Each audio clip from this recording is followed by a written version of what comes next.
Hello friends, good morning. और आज हम डिस्कस करने जा रहे हैं जो एफसीआई कैटेगरी 3 की जो वैकेंसी निकली हुई है उसके लिए जो मैनी डाउट्स कैंडिडेट्स के आ रहे हैं उन सब का आज हम डिस्कस करेंगे। जैसे कि एग्ज़ाम प्रिपरेशन का सोर्स क्या होना चाहिए, जो ये वैकेंसी है उसमें जो फेज़ 1 एंड फेज़ 2 है किस पोस्ट के लिए कौन सा एग्ज़ाम होगा, जो टोटल नंबर ऑफ़ फॉर्म्स डले हैं उसमें किस पोस्ट के लिए कितना कंपटीशन है, किस पोस्ट के लिए कितने कैंडिडेट्स हैं जो डेट में, और कितने कैंडिडेट्स फेज़ 2 के लिए कॉल किए जाएंगे, डीवी के लिए कितने कैंडिडेट्स कॉल किए जाएंगे, इसका सिलेबस क्या है, और जो सिलेबस है उसकी हमें किस तरीके से प्रिपरेशन करके चलनी है, और जो सिलेबस को कवर करने का सोर्स है वो क्या होना चाहिए। और इसमें हम देखेंगे कि हमें टेस्ट सीरीज लेनी चाहिए और मिनिमम कितने टेस्ट हमें लगा के चलने चाहिए। और भी जो मैंने डाउट्स है कैंडिडेट्स के वो सब हम इसमें डिस्कस करके चलेंगे। पोस्टिंग रिलेटेड भी हम इसमें बातें करेंगे। तो इससे पहले जो हमने वीडियो बनाया था उसमें हमने देखा था कि एग्ज़ाम प्रिपरेशन के स्ट्रेटेजी क्या होनी चाहिए, किस टाइम कौन सा सब्जेक्ट किस तरीके से पढ़ना चाहिए, किस तरीके से हमारी प्लानिंग होनी चाहिए, डेली शेड्यूल हमारा क्या होना चाहिए, वो हम ऑलरेडी इससे पहले वाले वीडियो में डिस्कस कर चुके हैं। यदि आपने वो वीडियो नहीं देखा है तो पहले आप उस वीडियो को देखिए, उसके बाद इस वीडियो को हमें देखना है। तो मैंने उसका लिंक डिस्क्रिप्शन में डाल भी दिया है, तो आप वहाँ से इसको देख सकते हैं। और इसी टाइप की मोटिवेशनल और गाइडेंस वीडियो और जो इस एग्ज़ाम से रिलेटेड जो भी अपडेट्स होंगे वो मैं आपके लिए लाता रहूँगा। तो आपने यदि चैनल सब्सक्राइब नहीं किया है तो आप वो भी कर लीजिए। तो चलिए अब हम स्टार्ट करते हैं जो अपनी एफसीआई कैटेगरी 3 की वैकेंसी है उसके रिगार्डिंग। तो सबसे पहले हम देखते हैं एग्ज़ाम जो होंगे वो कितने होंगे, किस पोस्ट के लिए कितने फेज होंगे। इसमें देखते हैं जो अलग अलग ट्रेड्स में जो फॉर्म डले हैं, जैसे फेज़ 1 है वो सभी ट्रेड के लिए होगा, चाहे किसी भी कैडर से आपने फॉर्म फिल किया हो, वो ट्रेड फेज़ 1 सभी के लिए मस्ट है और वो 1 सिटिंग में होगा। यानी सिंपल सा है कि किसी भी जोन में आपने अप्लाई किया हो, किसी भी पोस्ट के लिए अप्लाई किया हो, सभी के लिए फेज़ 1 सेम ही होने वाला है, समझ रहे। तो फेज़ 1 फॉर ऑल पोस्ट है। अब जो फेज़ 2 है वो देखिए पोस्ट वाइज डिफरेंट है। जैसे फेज़ 2 में टोटल 3 पेपर्स हैं, पेपर 1 है, पेपर 2 है और पेपर 3 है। तो पोस्ट वाइज आप इसमें देख सकते हैं, जैसे आपने AG3 हिंदी में अप्लाई किया है तो फेज़ 2 में आपका पेपर 1 एंड पेपर 2 दोनों होंगे। इसी तरह आपने स्टेनो के लिए अप्लाई किया है तो पेपर 3 होगा आपका ओनली, पेपर 1 एंड 2 आपके नहीं होंगे। इसी तरह आप देखो इंजीनियरिंग देखें, अकाउंट्स में, टेक्निकल में, जर्नल में, डीपो में, इसमें क्या जर्नल और डीपो में जो फेज़ 2 होगा इसमें पेपर एक होगा ओनली, यानी पेपर 1 होगा ओनली, पेपर 2 एंड पेपर 3 नहीं होगा। और स्टेनो का पेपर 3 होगा ओनली, इसमें पेपर 1 एंड 2 नहीं होंगे। इट मीन्स 3 पोस्ट ऐसी हैं जिसमें ओनली एक पेपर होगा फेज़ 2 में, बाकी सभी पोस्ट के लिए 2 पेपर होंगे। और जो फेज़ 1 में जो एग्ज़ाम आपका होगा वो क्वालिफाइंग नेचर का है, यानी फेज़ 1 में जो आपके मार्क्स होंगे वो क्वालिफाइंग है, उसके अकॉर्डिंग आपको फेज़ 2 के लिए कॉल किया जाएगा। जो फाइनल मेरिट बन के आएगी ना उसमें फेज़ 1 के मार्क्स का कोई यूज नहीं है, समझ रहे। यानी फेज़ 1 में जितने भी मार्क्स आपके आए उसके अकॉर्डिंग मेरिट लेके वो क्या करेंगे फेज़ 2 के लिए आपको कॉल कर लेंगे। अब जो फाइनल सिलेक्शन आपका होगा वो फेज़ 2 के मार्क्स के अकॉर्डिंग होगा। जैसे यदि फेज़ 2 में मान लीजिए आपके 2 पेपर होते हैं तो दोनों के जो मार्क्स है उसके अकॉर्डिंग आपकी मेरिट बनेगी। यदि फेज़ 2 में आप मान लो जर्नल से अप्लाई किया आपने AG3 जर्नल में, तो आपने फेज़ 2 में एक पेपर दिया ओनली, तो इसी मार्क्स के अकॉर्डिंग आपकी मेरिट डिसाइड होगी। यानी फेज़ 1 जो है वो क्वालिफाइंग नेचर है ओनली, और फेज़ 2 है उसके अकॉर्डिंग आपकी मेरिट लिस्ट होगी, उसी के अकॉर्डिंग आपका फाइनल सिलेक्शन होगा। और फेज़ 2 में जितने भी ये पेपर होंगे, आप पेपर 1 हो चाहे 2 हो या पेपर 3 हो, वो 1 सिटिंग में होगा, यानी सिंगल सिटिंग में। ऐसा नहीं है कि पहले पेपर 1 होगा फिर कुछ गैप आएगा फिर पेपर 2 होगा, नहीं ऐसा नहीं है। यानी आप एक बार एग्जाम में बैठ गए तो दोनों पेपर 1 टाइम में होंगे, सिंगल सिटिंग, क्लियर लिखा हुआ है नोटिफिकेशन, आपने देख भी लिया होगा ऐसे, ठीक है। तो चलिए इससे आगे हम देखते हैं कि कितनी पोस्ट है, कितने कैंडिडेट्स जिन्होंने अप्लाई किया। ये RTI की रिप्लाई आ चुका है एफसीआई से, तो ये आप देख सकते हैं, आप इसके स्क्रीनशॉट भी ले सकते हैं। जैसे नॉर्थ जोन से टोटल 4,93,000 ने अप्लाई किया, ईस्ट जोन से, वेस्ट जोन से, साउथ से, नॉर्थ ईस्ट है। तो जो टोटल फॉर्म्स जो डले हैं अब तक वो 10,03,859 है। ओके, ठीक है। अब हम इसमें देखते हैं मेन चीज़ कि किस पोस्ट के लिए कितना कंपटीशन है, यानी नॉर्थ जोन में जितनी भी पोस्ट है उसके अगेंस्ट में कितने एप्लीकेशन आए, तो पर पोस्ट कैंडिडेट्स किसके लिए कितने हैं। जैसे मैं नॉर्थ जोन की बात करूँ तो एवरेज जो आ रही 200 कैंडिडेट्स हैं पर पोस्ट के लिए। इस तरह ईस्ट जोन में 190 है, वेस्ट में देखें तो 202 है, साउथ में 166 है, नॉर्थ ईस्ट में 299 है। आप इसके स्क्रीनशॉट ले सकते हैं अपने जोन के अकॉर्डिंग, जिस जोन में आपने अप्लाई किया है उसी के अकॉर्डिंग है। ये AG3 के लिए नॉर्थ में है, ईस्ट में है, वेस्ट जोन है, साउथ जोन है और नॉर्थ ईस्ट जोन है। इट मीन्स जो टोटल 5043 वैकेंसी है उसके लिए टोटल फॉर्म जो डले हैं वो डले हैं 10,03,859। तो इन सब की ओवरऑल एवरेज देखते हो 199 कैंडिडेट्स पर पोस्ट है। लेकिन एक्चुअल सिचुएशन ये नहीं होगी। क्यों? क्योंकि मैनी कैंडिडेट्स ऐसे होंगे जिन्होंने क्या किया होगा कि मल्टीपल जोन में अप्लाई कर दिया होगा, या फिर कई कैंडिडेट्स ऐसे होंगे जिन्होंने मल्टीपल पोस्ट के लिए भी अप्लाई कर दिया होगा। तो नोटिफिकेशन में क्लियरली मेंशन है कि आप ओनली एक जोन में अप्लाई कर सकते हैं और एक ही पोस्ट के लिए अप्लाई कर सकते हैं। यदि मान लीजिए आपने मोर देन 1 पोस्ट अप्लाई किया तो जो आपने लास्ट फॉर्म फाइल किया ना, लास्ट फॉर्म जो आपने फिल किया वही आपके लिए करेक्ट माना जाएगा, यानी आप उसी के लिए अपीयर होंगे एग्जाम में। यानी जो लास्ट में जो करेक्ट वे में आपने फॉर्म फिल किया तो आप लास्ट वाले के लिए ही पेपर में एलिजिबल हैं, उसी में आप अपना एग्ज़ाम दे सकते हैं। ये हमने पहले भी जैसे डिस्कस किया कि 10 लाख फॉर्म तो डले हैं, लेकिन इसमें अभी मैंने बताया कि मैनी फॉर्म्स ऐसे होंगे जो कि मल्टीपल अप्लाई किए हैं या फिर एक से ज़्यादा जोन में अप्लाई कर दिए हैं, और कुछ कैंडिडेट्स जो सीरियसली तैयारी नहीं भी कर रहे होंगे। तो जो सीरियसली प्रिपरेशन करने वाले जो कैंडिडेट्स हैं ना, 2 लाख मान के चलिए, तो इनकी हम एवरेज देखते हैं 40 आता है। तो आप मान के चलिए हर पोस्ट के लिए 40 कैंडिडेट है ही है जो कि मन लगा के अपनी तैयारी कर रहे हैं, जो हमने इससे प्रीवियस वीडियो में भी ये एवरेज देखा था। अब चलिए हम इसके आगे डिस्कस करते हैं सिलेबस क्या रहने वाला है इसका। सिलेबस को लेके बहुत से डाउट्स है कैंडिडेट्स के कि सर सिलेबस नहीं दिया हुआ है, सिलेबस किस तरीके से करें, सिलेबस में क्या क्या आने वाला है। देखिए आपने नोटिफिकेशन में देख भी लिया होगा कि ये जो एग्ज़ाम होगा ना, इसमें आपको स्पेसिफिक नॉलेज या स्पेशलाइजेशन की ज़रूरत नहीं है। इसमें क्लियर देखो नीचे लिखा हुआ है, the nature of question will be such that they do not require specialised study of any discipline. यानी आपको किसी भी सब्जेक्ट की डिटेल स्टडी नहीं करनी है, एक ओवरव्यू आपको होना चाहिए, उसकी बेसिक नॉलेज आपको होनी चाहिए, लेकिन हाँ आपकी स्पीड और एक्यूरेसी बहुत अच्छी होनी चाहिए।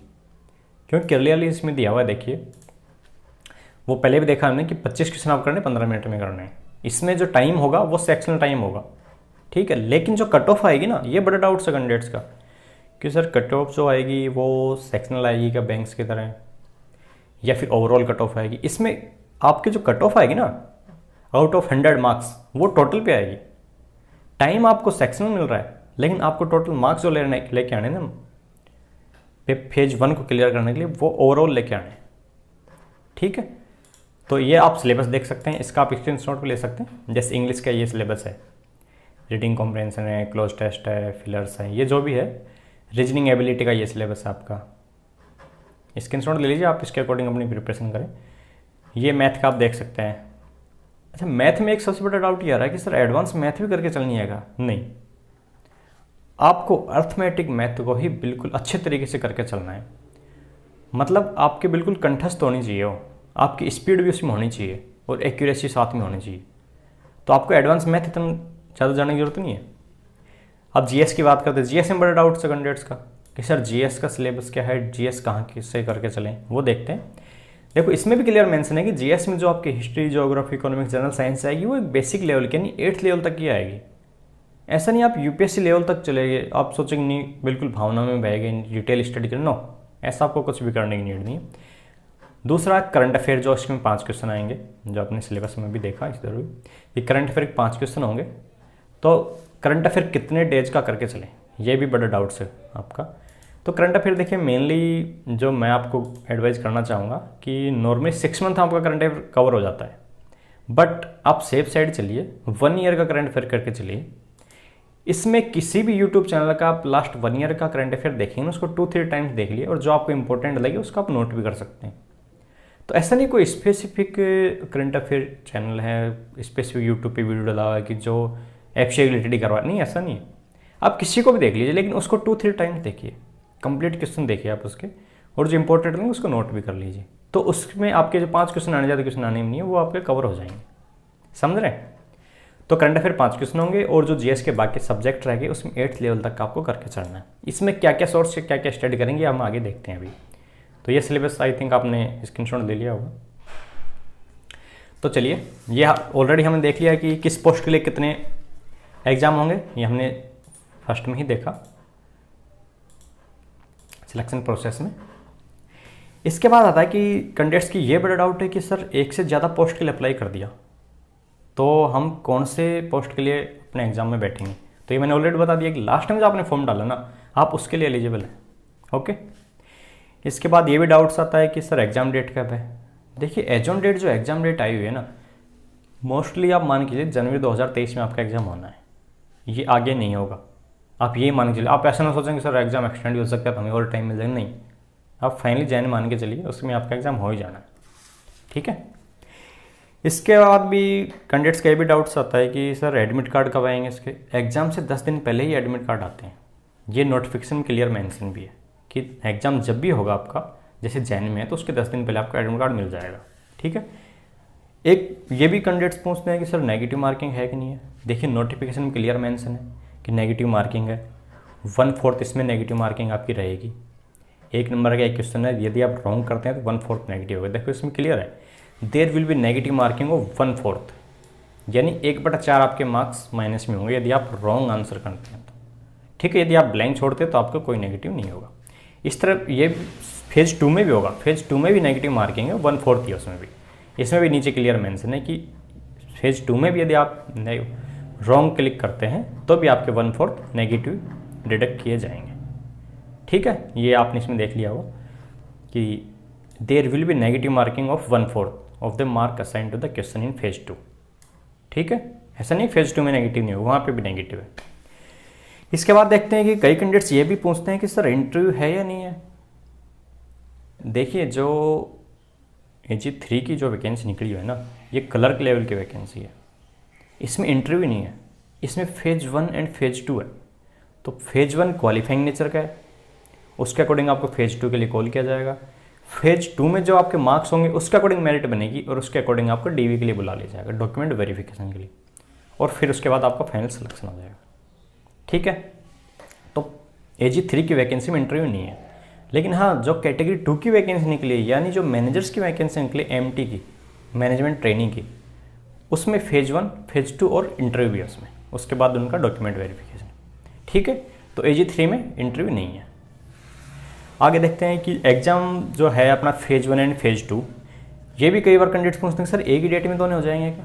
नहीं होगा आपका जैन में, उसके बाद अप्रोक्स मान के चलिए विदिन 1 मंथ ये रिजल्ट आ जाता है।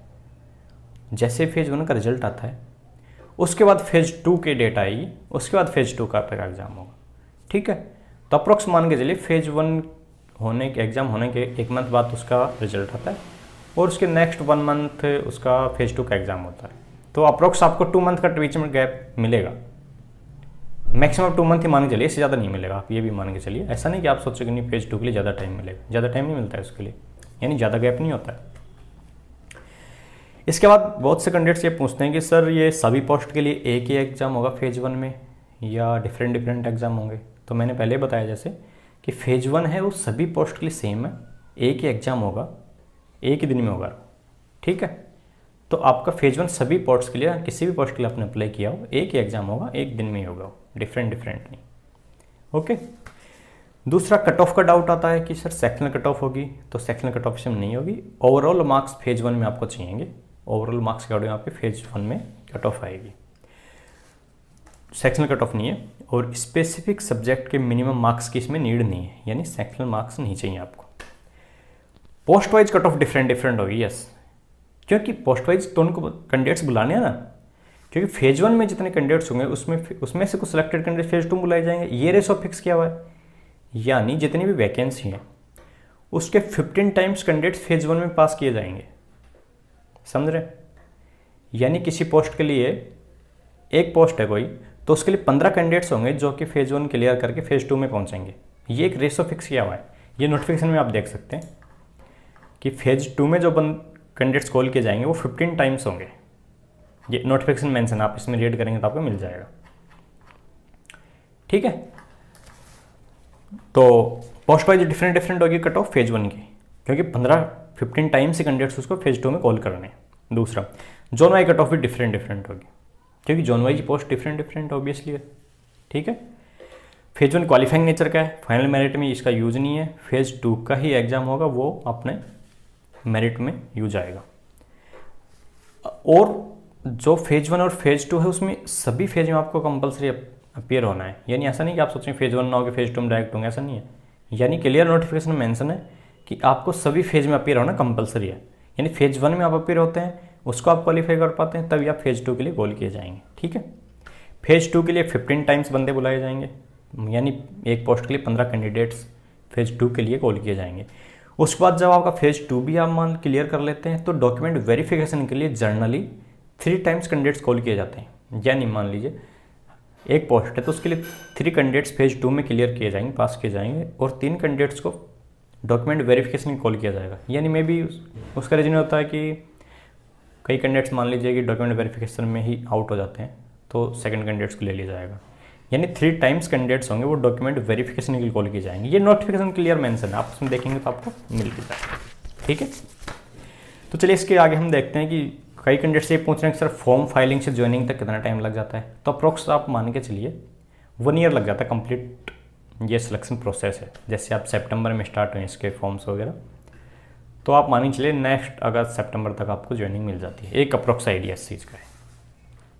एग्जाम डेट से आप 6 मंथ मान सकते हैं। जैसे आपका जैन में एग्जाम हो रहा है तो एग्जाम डेट से कई कैंडिडेट से भी एग्जाम डेट से पूछते हैं कि सर कितने टाइम में हम आप ज्वाइन कर लेंगे, तो वो 6 मंथ में आप नॉर्मली कर लेंगे। वर्किंग डेज कितने आए आप 6 में, ये भी कैंडिडेट्स का बड़ा डाउट है। तो वर्किंग डेज देखिए आपकी वर्किंग के अकॉर्डिंग डिफर करते हैं। यदि जैसे आप हेडक्वार्टर में, जोनल ऑफिस में, रीजनल ऑफिस में, इनमें पोस्टेड है तो आपकी 5 डे वीक है, यानी सैटरडे संडे आपको ऑफ रहता है। या आप डिवीजनल ऑफिस फील्ड में रहते हैं तो आपका 6 डे वीक होता है, और सेकंड सैटरडे हर जगह आपका ऑफ रहता है। ठीक है, तो वर्किंग डेज का ऐसा कोई इश्यू नहीं है। पेपर पैटर्न, ये सबसे बड़ा डाउट है कि सर पेपर पैटर्न किस तरीके से होगा, क्योंकि बहुत सारे कैंडिडेट्स ऐसे हैं जो ऑलरेडी कहीं तैयारी कर रहे हैं। कोई बैंक की तैयारी कर रहे हैं, कोई एसएससी की तैयारी कर रहे हैं, तो उनको बड़ा डाउट है कि जैसे कि हम कैंडिडेट्स कहते हैं कि सर हम एसएससी की तैयारी कर रहे हैं, कि एसएससी के अकॉर्डिंग ही पेपर पैटर्न होगा, या कुछ बंदे बैंक की तैयारी कर रहे हैं वो पूछते हैं सर बैंक के अकॉर्डिंग पेपर पैटर्न होगा, कैसे होगा। तो देखिए सिंपल सी बात है कि जो ये आपका एफसीए कैटेगरी 3 का जो एग्ज़ाम हो रहा है ये आईबीपीएस कंडक्ट करा रहा है। तो आईबीपीएस तो बैंकिंग पेपर्स में डील करता है, तो आप मान के चलिए कि जो आपका पेपर पैटर्न होगा वो बैंकिंग रिलेटेड होगा। तो यदि आप बैंक की तैयारी कर रहे हैं तो वेल एंड गुड है, आपको बहुत ही बेनिफिट इसको मिलेगा। यदि आप एसएससी की तैयारी कर रहे हैं तो नो डाउट आपका भी एग्ज़ाम क्लियर होगा, लेकिन आप बैंकिंग वाले थोड़े जो सिलेबस है जो वे है उसको थोड़ा फॉलो कीजिए, सिलेक्शन होगा डेफिनेट, इसमें कोई डाउट नहीं है। ठीक है, पेपर लेवल क्या होगा। पेपर लेवल देखिए ये AG3 की जो वैकेंसी नहीं क्लर्क लेवल का है, तो क्लर्क लेवल का आप स्टडी करके चलें, यानी आपको स्पेशलाइजेशन की ज़रूरत नहीं है, मोटा मोटा आपको हर चीज़ का पता होना चाहिए। वो एक क्लर्क लेवल का एग्ज़ाम AG3 का होगा। हाँ, यदि आप मैनेजर्स की तैयारी कर रहे हैं तो मैनेजर एक PO लेवल का मान के चलिए आप, ठीक है, तो उसके लिए आप थोड़ा सा डिटेल में पढ़ना पड़ेगा। तो AG3 के लिए आपको क्लर्क लेवल का एग्ज़ाम, बैंक लेवल का एग्ज़ाम वहाँ पे मिलेगा। ओके, किस पोस्ट में कितना कंपटीशन है ये हमने ऑलरेडी देख लिया है। ये मैंने अभी आपको स्टार्टिंग में दिखाया था कि किस पोस्ट के लिए कितने फॉर्म्स डले हैं, या आप फिर से देख इसका स्क्रीनशॉट ले लें आप हमें जोन वाइज कि किस पोस्ट में कितनी वैकेंसी है, कितने उसके एप्लीकेशन आए हैं। ये जो RTA की रिप्लाई है उसके अकॉर्डिंग पता चला इसका कि कितने एप्लीकेशन किस पोस्ट के लिए आए, किस जोन में कितने एप्लीकेशन है। ठीक है, समझ रहे। और अप्रॉक्स मैंने बताया कि 40 कैंडिडेट्स तो आप मान के चलिए हर पोस्ट के लिए आए हैं, जो कि बिल्कुल सीरियसली जिनको एफसीआई एग्ज़ाम क्लियर करना ही करना, ज्वाइन करना ही करना। बहुत से कैंडिडेट्स हैं जो कमेंट सेक्शन में पूछते हैं, बहुत एडवांस लेवल की क्वेरी करते हैं, वो रेटिंग्स बहुत आगे हैं कैंडिडेट्स। आप ऐसा सोच के चले कि हम बहुत पढ़ रहे, नहीं, आपसे ऊपर भी पढ़ने वाले बंदे हैं, समझ रहे। तो 40 में से एक में आपको आना है तो नो डाउट आपको बहुत सीरियसली स्टडी करके चलनी है, इसको बिल्कुल हल्के में नहीं लेना है। सिलेबस हमने ऑलरेडी देख लिया कि इंग्लिश है, रीजनिंग है, मैथ है, GS है, करंट अफेयर है, उसमें क्या क्या टॉपिक आने वाले हैं ये हमने देख लिया ऑलरेडी। आप इसका भी स्क्रीनशॉट ले लिया हुआ आई थिंक आपने, फिर से ले लीजिए। इंग्लिश है, रीजनिंग, मैथ, GS। ओके, अच्छा, इंग्लिश का बड़ा डाउट्स आता है कि सर इंग्लिश से डर लगता है, इंग्लिश को कैसे कर चले। देखिए इंग्लिश करनी कैसे आपको, सिंपल सा है कि जो भी टॉपिक्स है ना इनको आपको स्टडी करने, या कोई भी बुक्स ले लीजिए आप, ऐसे कोई स्पेसिफिक बुक्स नहीं है, या आप किसी कोचिंग कहीं से भी ले रहे हैं तो वेल एंड गुड है, नहीं ले रहे हैं तो कोई बड़ी बात नहीं, आप कोई भी ऐसी बुक ले लीजिए जो ये टॉपिक कवर करती हो, उसको एक बार गो थ्रू कीजिए और एक बार उसका रिवाइज कीजिए। ठीक है, रिवीजन के बाद फिर आप टेस्ट सीरीज पे जाइए। अभी हम देखेंगे टेस्ट सीरीज किसके लेनी है, कितने टेस्ट सीरीज लगाने, वो भी हम आगे डिस्कस करेंगे। तो आपको डर तभी आपको भागेगा जब एक बार आप पूरा कंप्लीट सिलेबस कर लेंगे। देखो बिना कंप्लीट सिलेबस किए डायरेक्ट टेस्ट पे चले जाएंगे ना, तो नो डाउट आपको थोड़ा दिमाग में डर आने लग जाएगा कि नहीं सर समझ में नहीं आ रहा है, क्वेश्चन नहीं हो रहे हैं, नंबर नहीं आ रहे हैं, तो वो दिमाग में डर होगा। लेकिन जब एक बार आप सब सिलेबस कंप्लीटली कर लेंगे, ठीक है, जो भी आपको टफ लगे, सिंपल लगे, जो भी आपको इंपॉर्टेंट लगे वो नोट भी कर लेंगे अपने नोट्स में, और एक बार उसका बिल्कुल डिटेल में रिवीजन कर लेंगे, उसके बाद आप अपने टेस्ट पे जाएंगे ना, नो डाउट आपके डर भाग जाएगा दिमाग से। तो रिवीजन ही सबसे ज़्यादा इंपॉर्टेंट टास्क है इसमें, क्योंकि स्टडी तो हर कोई कर रहा होगा। 10 लाख फॉर्म डले हैं ना, इसमें ये मान लीजिए कि 5 लाख आप हटा दीजिए, 5 लाख तो स्टडी कर रहे होंगे, जिसमें 2 लाख मैंने बताया, 2 लाख ऐसे हैं जो सारी स्टडीज फॉलो करके चल रहे होंगे, तो पढ़ तो सब रहे हैं, लेकिन आपका ही इसमें नंबर आए ये, उसके लिए आपको स्पेशल कुछ करना ही पड़ेगा, समझ रहे हैं। तो रिवीजन इसका सबसे मूल मंत्र है, मान के चलिए आप। ठीक है, इस तरह रीजनिंग का है, रीजनिंग भी आपको बेसिक करके चलिए, जैसे आपने सिलेबस देखा है, ज़्यादा डिटेल लेवल में नहीं जाना है। हाँ, आपको रीजनिंग में ये ज़रूर ध्यान रखना है कि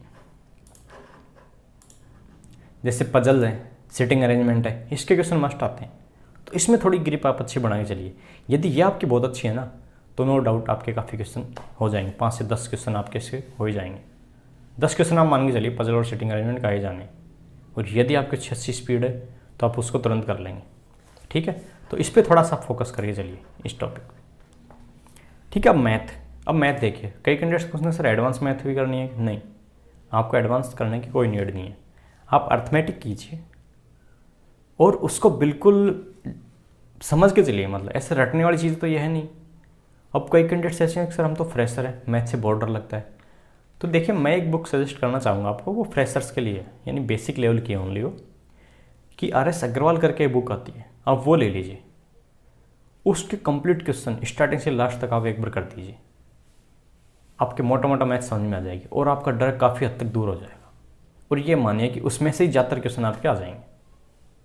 तो मैथ का डर भगाने का ये तरीका है कि स्टार्टिंग से लेकर लास्ट तक कंप्लीट तो चैप्टर कीजिए उसके, और यदि आपका बेसिक भी थोड़ा वीक है तो आप RS अग्रवाल को फॉलो कर लीजिए। ठीक है, इसके बाद आती है GS के लिए मैं बताना चाहूँगा, GS का भी बहुत डाउट है कैंडिडेट्स को कि सर GS का स्टडी सोर्स क्या हो। या देखिए GS है ना, ऐसा कोई स्पेसिफिक बुक नहीं है कि आप एक लेके बैठ गए, ऐसा नहीं होगा। यदि आप बिल्कुल चाहते हैं कि नहीं हमारे कंप्लीट क्वेश्चन 20 में से 20 क्वेश्चन ही ठीक हो, तो आप है ना 6 से लेकर 8 तक की NCERT ले लीजिए, या फिर कहीं से भी आपको NCERT की समरी मिल जाएगी, आप वो ले लीजिए। तो NCERT आप करके चले जाते ना, तो नो डाउट आपके कंप्लीट क्वेश्चन कवर हो जाएंगे, 20 क्वेश्चन जो GS के आने वाले हैं। ठीक है, 20 + 5 जो करंट अफेयर के हैं, तो NCERT आपको मिल जाती है तो उसको ले लीजिए। हाँ, कई कैंडिडेट्स कहते हैं ल्यूसेंट हम कर रहे हैं, उसको भी कर, उससे भी हो जाएगा। हाँ, तो नो डाउट ल्यूसेंट आप फॉलो कर सकते हैं, ल्यूसेंट भी ठीक है, मतलब इसमें कोई इश्यू नहीं है। ठीक है, करंट अफेयर मैंने बताया कि आप लास्ट 6 मंथ से लेकर 1 साल तक का करके चलिए, तो सेफ साइड आप चलेंगे 1 साल का ही करके चलिए, उसको 2-3 बार आप देख लीजिए। ठीक है, अच्छा करंट अफेयर में एक चीज़ और भी, कई कैंडिडेट्स हैं सर कि हम बैंकिंग तैयारी कर रहे हैं, तो बैंकिंग वाला करंट अफेयर 100% यूज़ हो जाएगा क्या? देखिए यार, बैंकिंग वाले है ना फाइनेंशियल मैटर की ज़्यादा करंट अफेयर कराते हैं, लेकिन FCI किस में डील करता है? एग्रीकल्चर रिलेटेड है ये तो इसमें आप मान के चलिए 5 में से 2-3 क्वेश्चन आपको एग्रीकल्चर रिलेटेड मिलेंगे। तो आपको करंट अफेयर ओवरऑल करके चलनी है, थोड़ा एग्रीकल्चर साइड भी इसके क्वेश्चन आपको देख के चलना है। ठीक है ना, तो करंट अफेयर में आपको एवरीथिंग कवर कर चलना है। जितनी ज़्यादा आपकी प्रैक्टिस होगी ना, उतना ही आपके माइंड में डर कम होगा। जितनी ज़्यादा आप प्रैक्टिस करेंगे उतनी ही आपके सिलेक्शन के चांसेस सबसे ज़्यादा होंगे। तो अर्ली मॉर्निंग उठते ही आपको रिवाइज, और दिन में स्टडी, और फिर टेस्ट। ठीक है, ये आपको फॉलो करके चलना है, क्योंकि इसमें देखो 25 क्वेश्चन करने 15 मिनट, तो स्पीड और एक्यूरेसी तो नो डाउट मैटर करेगी। अब हम देखते स्पीड बढ़ाएं कैसे। कई कैंडिडेट्स पूछते हैं सर हमने सब सिलेबस कवर कर लिया, अब क्वेश्चन करने बैठते तो हमारा 60 मिनट में 100 क्वेश्चन हो ही नहीं पाते हैं, तो स्पीड कैसे बढ़ाएं? यदि जल्दबाजी में करते हैं तो क्वेश्चन गलत होते हैं, एक्यूरेसी कैसे मेंटेन करें? तो यार देखो, इसका सिंपल सा फंडा है, कंप्लीट सिलेबस कर लो एक बार तो, उसका एक बार रिवीजन करो, बिल्कुल डेप्थ लेवल पर रिवीजन करना है उसका, जो जो आपने नोट्स बनाए, ठीक है। उसके बाद आप टेस्ट सीरीज लगाओ, ठीक है। टेस्ट सीरीज में ओनली स्टार्टिंग में आपको एक टेस्ट सीरीज लगानी डेली मान के चलिए, उसका फिर एनालिसिस करना है कि जो आपने टेस्ट लगाया उसमें कितने क्वेश्चन सही कितने गलत है, ठीक है। जो गलत हो रहे हैं क्यों हो रहे हैं, क्योंकि गलत क्वेश्चन वो होंगे जो थोड़े टफ होंगे या आपको थोड़े टफ लगते होंगे। तो आपको करना क्या है, उस क्वेश्चन जो इंपॉर्टेंट लगा ना आपको कि यार इसमें ये टॉपिक मेरा रह गया है, उसको आपके नोट्स में जाके नोट कर लेना है। और जब आप अपना सिलेबस कवर करते रहे ना, तो हर चैप्टर के लास्ट में 1 या 2 पेज छोड़ के चले, क्योंकि जब टेस्ट सीरीज लगाएंगे ना, तो वहाँ पे जो आप इंपॉर्टेंट क्वेश्चन इंपॉर्टेंट टॉपिक लगेगा ना, तो उस चैप्टर के साथ में उसको लिखना है। यानी उस चैप्टर के लास्ट में जो आपने 2-3 पेज छोड़े हुए ना, उसी में उस टॉपिक को लिख देना, जिससे कि कंप्लीट चैप्टर आपका ग्रिप बन जाए आपके, ठीक है। तो ये चीज़ ध्यान रखना, जब आप सिलेबस कवर कर रहे हैं तो हर चैप्टर के बाद 2-3 पेज आपको ब्लैंक छोड़ के चलने, क्योंकि बाद में आपने छोड़े नहीं तो बाद में लास्ट में लिखना पड़ेगा, तो वो क्या थोड़ा होच पोच हो जाएगा, समझ रहे। उसके बाद एनालिसिस करना है और उसके बाद टाइम मैनेजमेंट आपको करके चलना है। यानी आपको किसी भी हालत में 50 मिनट में 100 क्वेश्चन करने वाली स्पीड लेके आनी है। क्योंकि यार देखो जीएस वगैरह में आपका टाइम कवर होगा ना, आपका मेन टाइम किस में लगेगा, रीजनिंग में लग जाएगा, मैथ में लग जाएगा, ठीक है। इंग्लिश में आपको कोई टाइम नहीं लगेगा, स्पीड आपको रहेगी इसमें। जीएस में बिल्कुल आपको आता है तुरंत आप कर देंगे, तो मैथ और रीजनिंग में आपको मेन टाइम लगाना है। तो सिंपल सा है कि सिलेबस कंप्लीट कवर करो, उसका रिविजन करो, उसके बाद टेस्ट पे जाइए। स्टार्टिंग में एक टेस्ट, उसका एनालिसिस करें, और लास्ट मंथ जब आ जाए आपका, अभी आप मान के चलिए 2 महीने आपका अप्रोक्स, 2 महीने कुछ दिन ही है, तो आप 2 ही मान के चलिए कि नवंबर एंड दिसंबर। तो आप फर्स्ट मंथ में कर लिया अपना syllabus cover revise. Last month में स्टार्टिंग में तो आप 1 वीक तक मान के चलिए एक टेस्ट डेली लगाना है, उसका एनालिसिस साथ में। उसके बाद आपको डेली 2 या 3 टेस्ट लगाने, क्योंकि जितने ज़्यादा आप टेस्ट लगा के चलेंगे ना, जितने अच्छे मार्क्स आपके वहाँ पे आ रहे होंगे, ये मान के चलिए मेन एग्जाम उससे भी अच्छे मार्क्स आएंगे आपके, और आप फाइनल सिलेक्शन ले जाओगे, ठीक है। चलिए आगे देखते हैं कि टेस्ट किसके लगाएं, ये बड़ा डाउट है। किस टेस्ट सीरीज तो मार्केट में बहुत है, लेकिन किसकी लेके चलें। तो यार देखिए, टेस्ट सीरीज मार्केट में बहुत है, सही बात है आपकी। तो जो बैंकिंग बेस्ड टेस्ट सीरीज है ना, यानी जो IBPS रिलेटेड जो टेस्ट सीरीज है, SBI बैंक रिलेटेड जो टेस्ट सीरीज है, वो आप ले लीजिए। जैसे मैं ऐसे कोई स्पेसिफिक टेस्ट नहीं बताऊंगा, लेकिन जैसे आपकी अड्डा 247 की ले लें तो भी बहुत अच्छी है, टेक्स्ट बुक की ले लें वो भी अच्छी है। तो आप इनमें से कोई भी टेस्ट सीरीज ले लें, और आप कोशिश करें कि उसमें मैक्सिमम 50+ टेस्ट हो, ठीक है। 50+ टेस्ट को आपको देना है। एक बार कंप्लीट टेस्ट दे लेना, फिर भी आपको लगे कि नहीं फिर से देना चाहिए, तो आप दूसरी बार उन टेस्ट को लगा सकते हैं, ठीक है, जिससे कि आपकी स्पीड और ग्रिप बहुत ज़बरदस्त हो जाएगी। तो टेस्ट सीरीज आपको लेनी मस्ट है, ठीक है। स्टडी करना इंपॉर्टेंट नहीं है, अपना एनालिसिस करना बहुत ज़रूरी है। देखो पढ़ तो हमने सब लिया, लेकिन हमें पता नहीं कि क्या क्वेश्चन आना है, ये क्या है मोटा मोटा आइडिया आपको टेस्ट से लग जाएगा, ठीक है। तो जितनी अच्छी आपकी टेस्ट सीरीज होंगे, जितना अच्छा आपका रिवीजन होगा, उतने ज़्यादा चांस आपके सिलेक्शन के होंगे, ठीक है। क्योंकि फेज़ 1 में से ओनली 15 कैंडिडेट्स जाएंगे फेज़ 2 में, और फेज़ 2 में से 3 कैंडिडेट्स जाएंगे DV के लिए, और लास्ट में तो 1 कैंडिडेट्स रहेगा, समझ रहे। तो आपकी स्पीड और एक्यूरेसी और रिवीजन बहुत इंपॉर्टेंट है। कितने टेस्ट लगाए हैं मैंने आपको बता ही दिया कि स्टार्टिंग में 1 टेस्ट लगाएं, बाद में आप 2 और 3 टेस्ट पे भी आ सकते हैं। अच्छा, कितने घंटे स्टडी करें यार, देखिए हमने पहले भी डिस्कस किया है, घंटे मैटर नहीं करते। यदि आप कहीं वर्किंग नहीं है तो आप कम से कम 10 से 12 घंटे मिनिमम लगा के चलें, जिसमें आपके सारे सब्जेक्ट डेली पढ़ के चलें, ठीक है। 4 सब्जेक्ट 4 पढ़ने डेली, किसी को छोड़ना नहीं है, ठीक है। यदि आप और टाइम निकाल सकते हैं तो 10-12 से ज़्यादा टाइम में निकालें, इससे कम नहीं होना चाहिए, ठीक है। और मॉर्निंग में उठते सबसे पहले आपको रिवीजन करना है, उसके बाद आपको अपना स्टडी स्टार्ट करनी है, और इवनिंग में आप टेस्ट के लिए रख सकते हैं, ठीक है।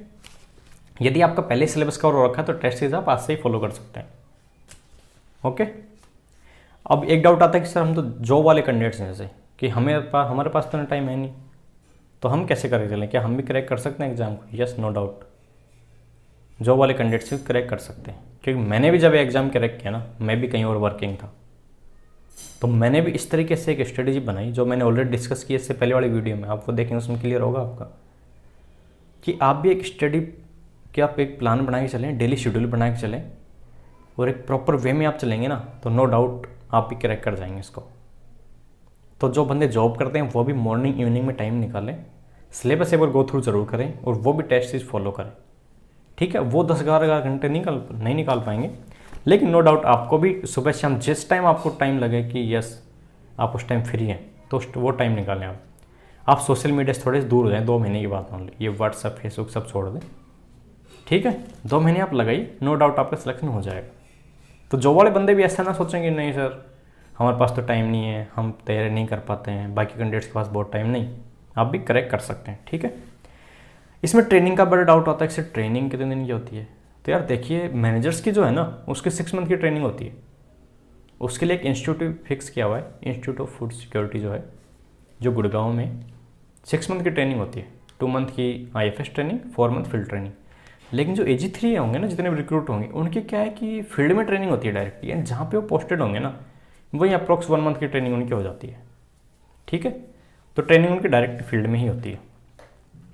अच्छा, दूसरा प्रीवियस कट ऑफ कितनी है, क्या कट ऑफ गई है, तो इसके लिए क्योंकि वीडियो काफ़ी बड़ा होता जा रहा है, इसके लिए मैं एक डिफरेंट वीडियो बनाऊंगा जिसमें हम कट ऑफ रिलेटेड सब डिस्कस करेंगे, क्या सैलरी है, क्या कट ऑफ है, वो सब डेमोस में डिस्कस करेंगे। ठीक है, दूसरा होम स्टेट पोस्टिंग मिल सकती है क्या, ये भी डाउट है कि हमारा सिलेक्शन हो जाता है, कैंडिडेट्स पूछते हैं सर सिलेक्शन हो गया होम स्टेट पोस्टिंग मिलेगी क्या, जो कि मैंने पहले भी डिस्कस किया कि ये आपकी चॉइस, आपकी मेरिट और सब्जेक्टिव प्लेस की वैकेंसी पर डिपेंड करेगा कि आपने चॉइस कहाँ की फिल की है, दूसरा आपके क्या मेरिट आई है और वहाँ पे वैकेंसी है नहीं है, इन सब का कॉम्बिनेशन होगा तो आपको होम स्टेट पोस्टिंग मिल जाती है, इसमें कोई डाउट नहीं है, जहाँ पे है वहाँ मिल जाता है। ओके, दूसरा है प्रमोशन। प्रमोशन किस तरीके होते हैं यार, promotion no doubt time time होते रहते हैं, आपको वहाँ तक जाने की जरूरत नहीं है। प्रमोशन हर डिपार्टमेंट, हर सेक्शन में होते रहते हैं। यानी आप AG3 पे रिक्रूट होते हैं ना, इसके जस्ट बाद आप AG2 पहुँचेंगे, उसके बाद आप AG1 पहुँच जाएंगे, उसके बाद आप मैनेजर बनेंगे।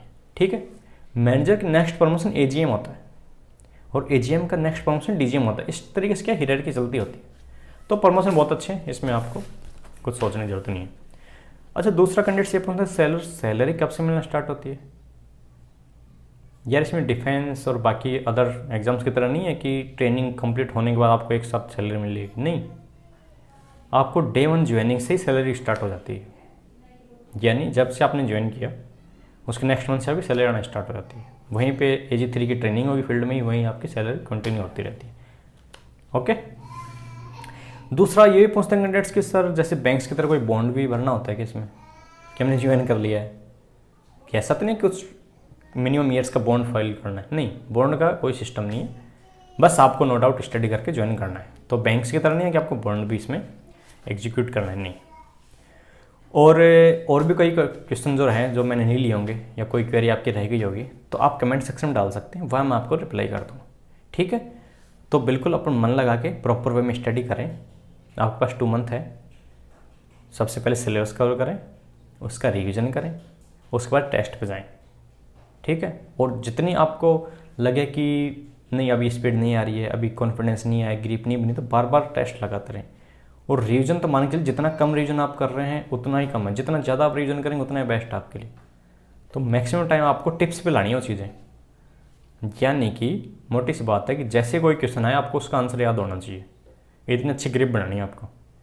क्योंकि यार 10 लाख फॉर्म डले हैं 5000 वैकेंसी पे, यानी 2 लाख कैंडिडेट्स तो है ही हैं, तो उनमें आपको अपना रैंक लेके आनी है। तो नो डाउट आपको बहुत मन लगा कि स्टडी करनी पड़ेगी। ठीक है, इसके अलावा और भी कोई डाउट्स हो तो आप कमेंट सेक्शन में डाल सकते हैं, वहाँ मैं आपको रिप्लाई कर दूँगा।